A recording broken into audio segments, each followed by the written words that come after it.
Alright, Stickly, welcome back, and in this video, what we're going to be doing is we're going to be learning how to actually gather links.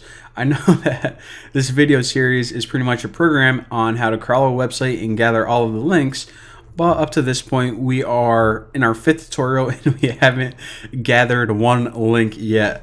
So let's just go ahead and take care of that right now. So I'm going to make a new file and I'll name it link finder. And we're actually going to create a brand new class, and this is going to be responsible for taking a look at some HTML, sifting through it, and I'll show you guys. Let me inspect this. So we're basically going to give all of this HTML of whatever website, and it's going to sift through it and find all of the links, all of the A tags. Now that sounds like a lot of work, right? We got to write a bunch of custom parsing and weird functionality. Lucky for us, Python already comes with a class called HTML parser, and it does like 90% of this for us.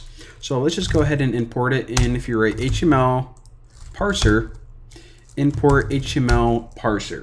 Now we also need to import from URL lib, import parse, and check this out. So essentially this is a generic HTML parser. In other words, it can take a look at a bunch of HTML code and sift through it, but we are going to need to add some custom functionality to it, pretty much just add some more features to it.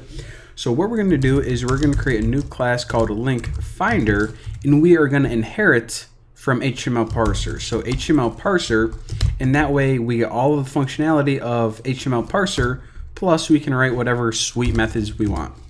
So the first thing I'm going to do is just write my initializer, so dunder init, double underscore init, and I just need to call the super classes initialization method. So super init, and we also need to implement abstract methods, and there's one here called error, and that's just the rules. It said, hey, whenever you inherit from me, you also need to implement this method, so anytime you get an error, I know what to do. But we're not going to get any errors. Actually, we probably will, but there you go. So that's the core basics of it. So again, now we can start adding our own custom functionality to it. Now, before we do, I just want to show you how this works right now. So in HTML parser, there is a method called handle start tag. Now, whenever this starts parsing HTML, this method or function is going to be called, well, I guess it's a method since it's inside a class, it's going to be called whenever it comes across a start tag.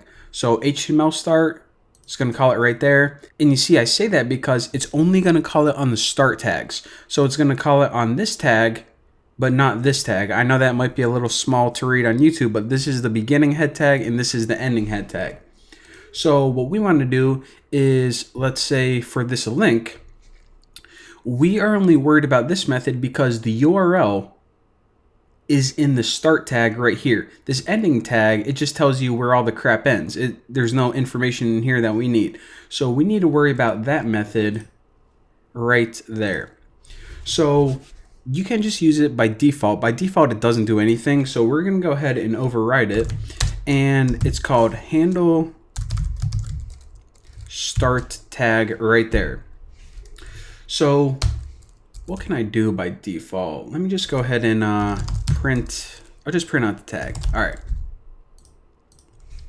So let me go ahead and we'll keep this demo real quick before we start adding a bunch of cool stuff to it.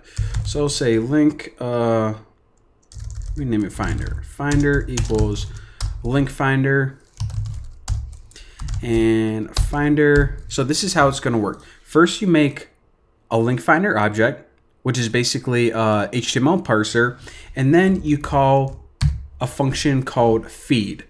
Now, this feed function is pretty simple. All you do is you put in some HTML right here, and the rest it takes care of automatically. So it starts running all of these functions.